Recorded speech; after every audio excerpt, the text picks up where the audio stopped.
Hi guys, welcome to the Spinners Lounge 2016 series, and we're back with a new guest. And obviously, we're gonna. If you've been watching what we're doing on the channel, the new channel as well, the Spinners Lounge channel, we've been focusing on and doing a lot with fracture recordings, which has been really interesting to get insight into the record label and all those connected with it. But we're going back to the original format of the Spinners Lounge, which was we went out and meet lots of different people. And we're back now for this year with a new guest who are going to let them introduce themselves, and then we're going to ask them the typical Spinners Lounge questions. So please, if you can introduce yourself. Sure. Thank you very much, Chudi and Spinners Lounge, for being here. And my name is Train. My real name is Joseph, and I'm here to talk about my music and what I do. Okay, cool. Right.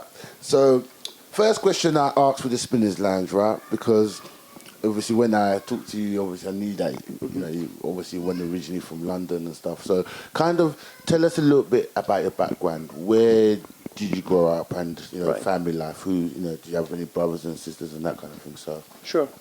So I grew up in Italy, and this is where I started listening to music. I remember it was age 9, when my father took me to a piano bar, and I saw my first DJ. And I thought that was amazing. okay, then quickly, what part of Italy? Sure. I'm from Rome. Roma. Okay. Yeah. Okay. Cool. And this is where I basically grew up for most of my life. Okay. My mother used to listen to a lot of jazz, to Sinatra in particular, and I really liked the vibe, the music I was getting into. But I think something when I listened to Tiesto the first time, something clicked in me. And really felt this is the music I love. I love the sound, I love the volume, I love the energy that was behind that. And I really started thinking I want to do this kind of music. I want to go on that line. After that I got in touch with different scenes. I started as a promoter when I was like 12 or 13 for afternoon clubs. And there I really liked the dance music, like commercial stuff. Then after that I got in touch with the rave parties, and this is where it all started. I really took part actively in the organization of parties. After a couple of years I started playing, and I was playing hardcore, like totally different genre. Okay. Very hard and faster than what I play now. What people listen to it in London. But this is what got me really into DJing, into the art of also producing. We'll talk a bit more about the DJing and how you really got into it and trigger off. So you're growing up in Roma, you've been to a piano bar, you're getting all these influences in music. So do you have memories of the first time or the first kind of record or CD you bought, and a particular reason why you bought that? Sure. So I think the first CD I bought was like Eat Mania Dance 2000, something like that. Okay. And I was going for summer holidays, and then I wanted something to listen to while traveling with the car. And I bought this CD. It was it even had like some weird smell of strawberries. So weird, But I liked it so much. I consumed the CD in the end, And then I think the first record, actually the first batch of records was given to me from a guy I bought all my gears from. So I went to this guy to buy his turntables and his mixer. Okay. And then he said, okay, I'm not going to play with this anymore, so just get all my records. I said, really? Like 30 records for free, That's cool. That's cool. So that was the start. Okay, cool. So in the early days of, like I said, you're growing up in Rome, right? You've had experiences with music and stuff, and you said you was doing a little bit of party promotion earlier on. So your favourite groups, so at that time, or musicians at that time. So we can say Tetsu is a bit of an influence because obviously he got you into electronic music, which we'll get into a bit more. But just generally, kind of, I don't know, pop musicians that were you listening to or you liked, or generally maybe not even you liked, but try and maybe paint a picture of what the Rome culture of teenagers. Sure. What were the teenagers into in Rome, like yourself? Yeah, So yeah. who were the big artists? So there was a very famous group, hip hop, that is called Articolo 31, and you might not know that, but it was a very huge thing at that time. And I remember like me and my brother singing the songs like all the time. And we're like literally writing down the whole lyrics and then learning them and then singing them together. And this was hip hop. There was a lot of pop music as well, which I didn't listen to it too much. But I think hip hop was my main influence when I was very young in Rome. Okay, cool. So the DJing and the journey of how to DJ. So you're in Rome. How old was you when you met this gentleman and then you bought all your turntables and stuff? How old was you then, and what was the trigger, or what? How did you get about to meeting this gentleman and then deciding that you want to buy the equipment and then start practicing? Yeah, well, first I bought a very small mixer and 2 CDJs, and I started playing, unfortunately, with a virtual DJ. I was, into auto syncing and that stuff. Yeah. Then at some point, someone at a party gave to me a record and said, "This is what you should be playing." Yeah. I'm gonna give it to you because if you're a real DJ, you don't need. I mean, you need to buy records. This is what you need to do. It's not about the vinyl itself. It's more about like researching music every time. Then I said, okay, let's get things a bit more serious. I'm gonna put some efforts in that. And then I started when I was 17 I went to this guy and I bought his turntables. Okay, so that was the point of you getting into DJing, right? Yeah. So at that particular time, right, I always ask every guest who appears, were there any particular DJs that you kind of discovered at that particular time that were your influence into becoming a DJ, or you was looking up to them as a role model because you liked what they were doing? Absolutely. There were a couple of artists in the hardcore scene. One of them was called the Speed Freak, and he was a crazy one. He was playing with 3 turntables at the same time. And the music he was playing was about from 250 BPM to 350, like mental, like. And I was watching to his videos. I was watching to him playing live, and it was, I remember the feeling, like sensational, because you could really see this guy playing so fast and with so much energy that really, brought me into that kind of mentality, like. I really wanted to be someone who does a kind of a show for people who come to listen to me. I won't let them to have fun when I'm having fun as well, to really participate. And so this was one of the main influences. And also there were another couple of guys from Rome, actually, called the Noise Suppressors. And they were still doing like hardcore, but they were experimenting a lot with new gears and stuff. So one of them was the guy with the vinyls. He was scratching, and the other guy was doing music live. He was playing with this very weird instrument. They get a patent on that. So basically, they had these big drums, but they were not touching the drums. So they were just passing the hands on, and he would play a sound. Okay. Very, very cool. Okay, cool. And this inspired me, yeah. Okay, so those particular DJs you mentioned were their inspiration in the early stage. Right.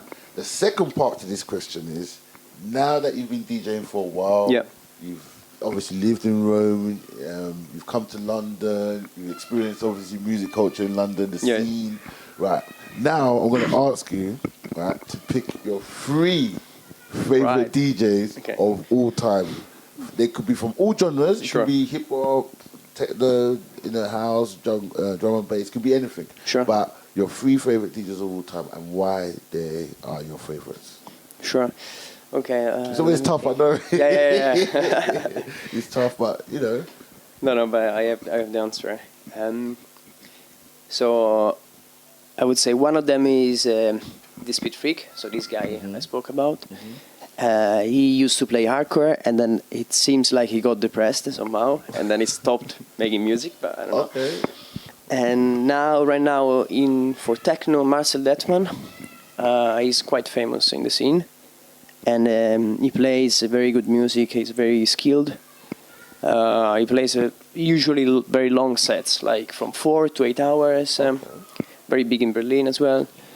I like about him that he plays techno, but he also puts a lot of stuff from 80s, a lot of electro stuff. He mixes a lot of genres, you know. Very clean in the style. And then I would say another guy I really like now is called Park Grindvik. He's a Swedish guy. He plays techno as well. Amazing producer as well. And when he plays with a pedal effect for guitars, plus the normal gears such as vinyls, CDJs, mainly CDJs, but sometimes vinyls as well. And I like about him that he's really into music. You can tell that he's really focused when he's playing. I like that kind of feeling when you're watching someone who is really into what they're doing. It gives you something like you get into the same music as well, same mood. Cool. So those are your 3 favorite DJs, yeah? Yeah, I would say yes. Okay. Yeah. Cool. So like with DJing, obviously you practice, you got better, you got confident. Yeah. So what then happened after? Did you, from being someone that I'm going to assume that you was practicing at home, so when did you venture from home out into sort of the wide world and take your DJing places? So what kind of things have you done as a DJ? So since I started, I think it took me about 1.5 years to land into a normal party, like a public party, back in Rome, and I was not producing at the time yet. So it was mainly a DJ, and it was quite interesting for me because people started liking my sets and started appreciating my music. And then at some point, I found myself playing almost every weekend, and that was amazing. Then I moved slightly into a different scene from hardcore to techno. And then again, it took me another couple of years to get into the scene.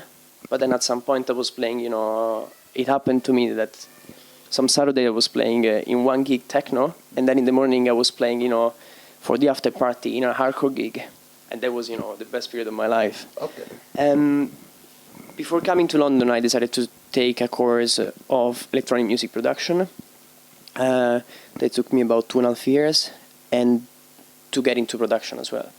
Then I started producing, and to be honest, for about 2.5 years, almost 3 years, I haven't done much, how the beginning is. Then I remember I was in London already. At some point I found this guy online, Mike Monday, quite famous producer for the genre he does. And he was saying how to make music fast. Right. I said, okay, let's look it up, let's see what it is. And then I took his course online, and it changed my life completely. Okay. He was telling people, the bottom line is, don't care too much about the quality, just do quantity, because quality will come with time. Yes.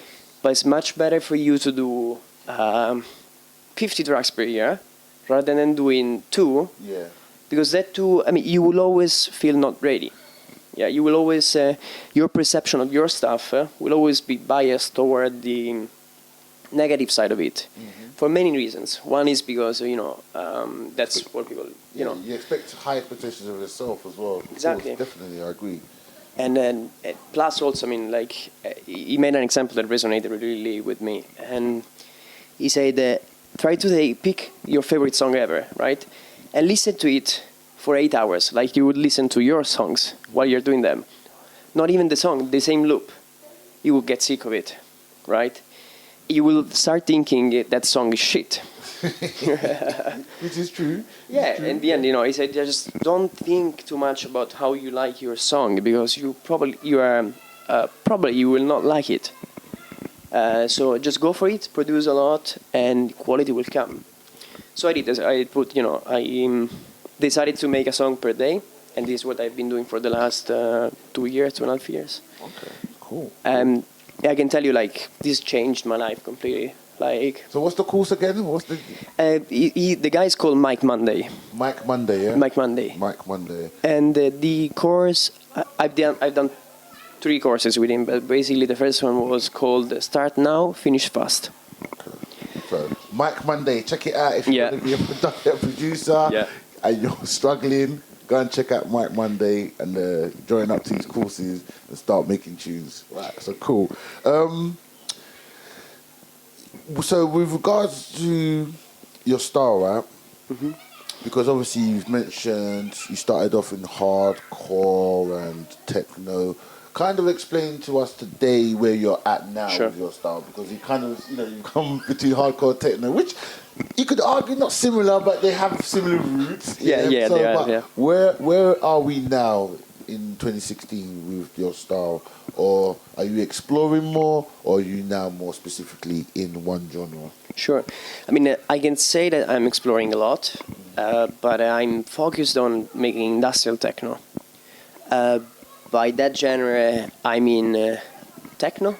So, 130 BPMs, and the kind of sounds you will listen to it in a techno track, but with a lot of harsh noises taken from the industrial. Mm-hmm. I started playing in rave parties. I was really influenced by these settings of abandoned factories, very crazy and free places where people could get almost lost. You were going in these places. It was all it was a wreck, but he had something magical for me. Mm-hmm. And this really influences my vision of music. So I make music that would fit for clubs, but also for that kind of environment. I always try to, when I make music, when I produce music, to picture in my mind what that music would sound like in that kind of setting. So right now I'm refining, of course, my music. But I do mainly techno, industrial techno, if I have to say a genre. And you said that you obviously you're producing and playing. And I always ask this to people who come on the Spinners Lounge who make and play music. Is there a relationship between the two? So you've got on one hand what you play, and then you've got on the other hand what you produce. Are they similar? Are they vastly different? Or how does it work for you? I think they are similar and different, of course. So they are similar in a way that it's still you that make both of them. They're different in a way that when you're mixing is in a way much faster. You really have this thing this impetus. You wanna put a lot of energy. You wanna mix things together, which is really fun for me. I mean, I would never stop DJing. When you're producing, the feeling, at least for me, is different. It's more like putting yourself out, like literally taking each and every beat. And you create it, you put it somewhere in your song, and then you listen to it, you feel it, you feel really each and every single sound, and that's amazing. And even the way, so if you're collaborating with other artists, the way you would play with another artist mixing is different from the way you would produce with another artist. Produce is more like, it's much deeper, I think. It's like knowing a person from since a lot of time, since long, and knowing them very in deep. When you're mixing, it's a bad thing to say, but it's like having sex. You can have this crazy sex with someone, but it's more like it's not as deep as making music with someone else. I think but that, again, I think people always look at it differently, but then I think when you come into the end product, i.e. your set style, your production style, then it kind of then comes in together. True. But, it's cool. True. I definitely. I mean, even because I produce music and then I try that in my sets. So one thing tonight I'm gonna play in a gig, and actually before you came here I was fixing my tracks, getting them ready for the night. So I'm going to try them out, see what's the response of the crowd. If it's good, I'm going to publish it. Small little trick. Right, cool. Right, technology is really focused on how the DJing got started. So When you said in the beginning that you bought this your tech from this gentleman that you met, you know, in where you lived, what brand was those decks? There were two Stantons T60. Okay, so you went from those, started off on those. What did you then get next? So at that time I also got, together with the decks, a mixer which was a 4-channel Behringer. I think it was DJ something, DJ X700. And then after that it took me a while to put together some money to buy new gear. I think I bought Allenit X142, which I still have. Okay. And from then I focused more on producing, so I got some controller MIDIs, a computer. And when I moved to London and I started also working, I bought also 2 new Technics, speakers, and then 2 CDJs. Finally, to good Pioneer. Okay. So, if you had to choose, right? Yeah. The vinyl or the Pioneers, or the Techniques or the Pioneers, sorry, which ones do you prefer? So I usually play with both, Okay. and I love that way. I mean, because you have bit of both. And I also play with the sampler, other stuff. But if I had to choose, maybe vinyl. Not because I'm against, CDJs, anything like that. It's just because you don't have even a small screen. You are much more focused on the beat rather than on your side. So it's more like totally hearing and feeling the music more than trying to look for things. Which I found for me more, more interesting. It leads me to focus more. But yeah, I mean, at this point in time, I usually play with 2 turntables, 2 CDJs, a sampler, and 1 pedal effect. Wow, that's a lot of kit. Yeah. But that's good. I'm definitely interested to obviously see your set for the Spinners Lounge. That's going to be interesting. In the technology section, I've been asking this from the very beginning, right? And it's been this debate. I don't know if it's a debate now, but it's still a debate in my own mind. Is the culture of DJing for me has changed. This is one of the reasons that I personally am doing the Spinners Lounge, because when I was growing up, standard issue was Techniques 1210s, yeah? Sure. Around the world. Mixer, you just get on there, you do your thing. If you're rubbish, you come off. That's it. But now, technology has made DJing more accessible, in my own opinion, first and foremost, yeah? But Agree. It's that thing, has it taken away from what a DJ should be? Which is, again, it's ambiguous, and again, in itself, what is a DJ? People could argue with that. But the sort of question I'm alluding to is the auto sync, right, really taking away skill, or is it enhancing experience for a DJ? So I always ask that, what is your opinion on that auto sync sort of debate? Yeah, I got the question. I mean, it's a very interesting debate, I think. I think you absolutely agree. So the art of DJing has changed in the years. I think before there were people who were doing a lot of crazy stuff with scratching a lot because they were using vinyls mainly. And now it is more accessible. But I think this is a very good thing because everybody can potentially do music with no money at all, right? Yeah. Which, of course, let's say, levels the playing field because, everybody can play and it's tricky for anyone to stand out, right? And there is a lot of, let's say, not quality music out there. But in the end, if people have fun and if I'm going to a gig and someone is playing with autosync and I like what they play, why should I care too much, It's true. And that's, for me, that's what I come to the conclusion.